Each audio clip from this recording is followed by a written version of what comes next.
Bienvenue sur la chaîne Elika Maj. Moi, c'est Elika Maj, adoratrice devant le trône du Seigneur. Si tu passes pour la première fois ici et que le contenu te plaît, n'hésite pas à liker, à t'abonner, à partager. Et surtout, active la cloche de notification. Cela va te permettre d'être informé chaque fois que je pose un nouveau contenu.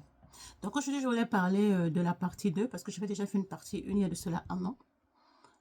Sur le pasteur dont vous avez vu le nom en bas dans le titre.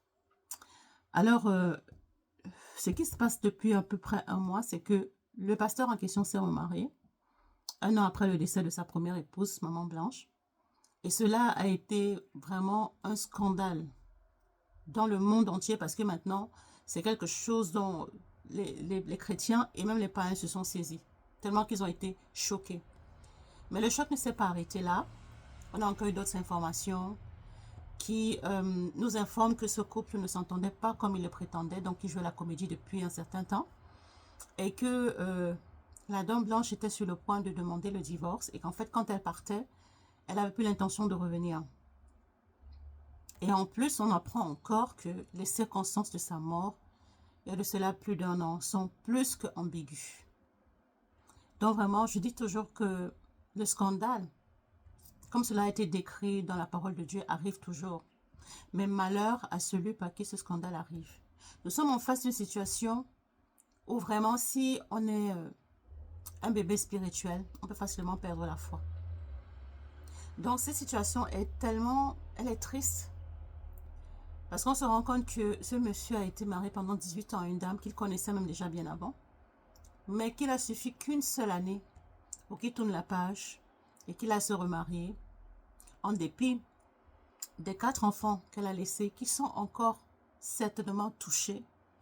De la maman de cette dame qui vit encore, de ses frères, de ses sœurs.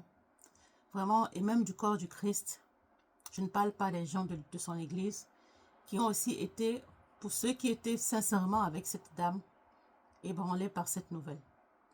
Maintenant, on veut faire comme si les gens se déchaînent sans raison, les gens bavardent sans raison. Non. Vous savez, à l'époque, je l'avais défendu et je ne regrette pas de l'avoir fait parce que quand quelqu'un est dans le deuil, il faut lui accorder le bénéfice du doute. Il faut lui laisser le temps de faire son deuil. Il faut compatir. Parce que dans le corps du Christ, il y a tellement d'hypocrisie que les gens ne sont plus sincères. Franchement, beaucoup de gens ne sont plus sincères. Quand vous avez vos situations, on dit, ah vraiment, que Dieu va faire, patati patata, on vous donne toujours des belles paroles. Mais vous avez compté le nombre de personnes qui vont venir vous assister. Les gens sont très hypocrites dans le corps de Christ. Il faut vraiment le reconnaître.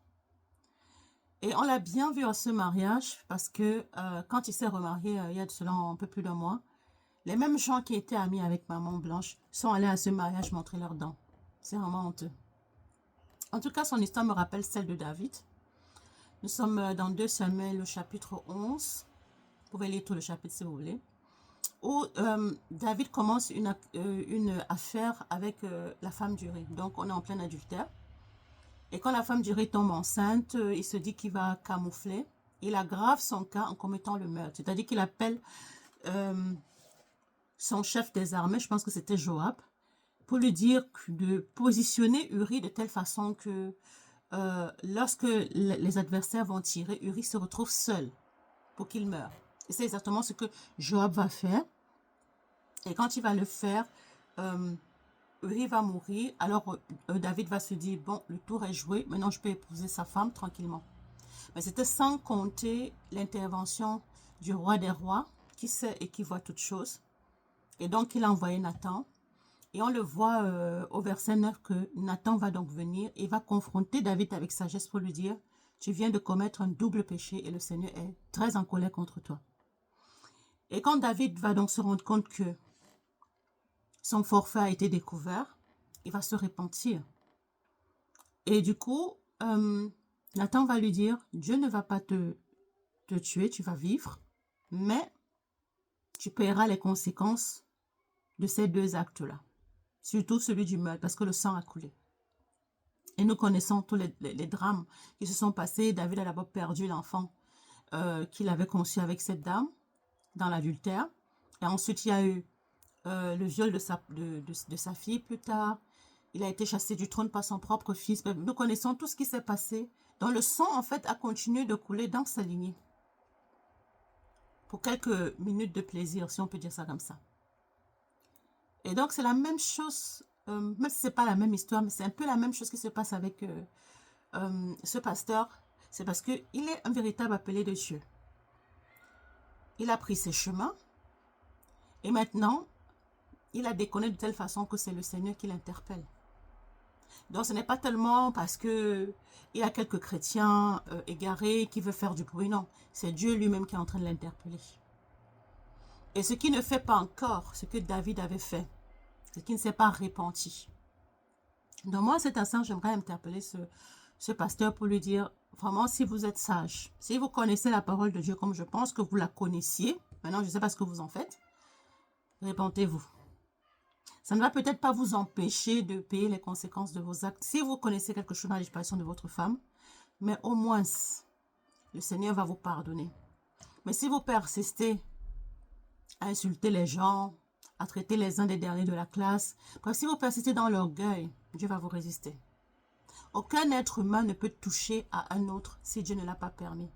Donc si vous vous arrangez avec votre Dieu, peu importe ce que les êtres humains vont dire, la main de Dieu sera sur vous. Mais si vous n'avez pas Dieu de votre côté, qui va vous défendre contre Dieu? Personne. Moi, c'est tout ce que j'avais à dire. Je ne veux même pas jeter les pierres aux uns et aux autres. Chacun sait ce qu'il a fait et ce qu'il n'a pas fait. Et aux autres chrétiens, ne perdez pas trop de temps dans cette histoire. Je crois que chacun a compris l'essentiel et qu'il en tire des leçons pour sa propre vie. Alors, shalom et à très bientôt.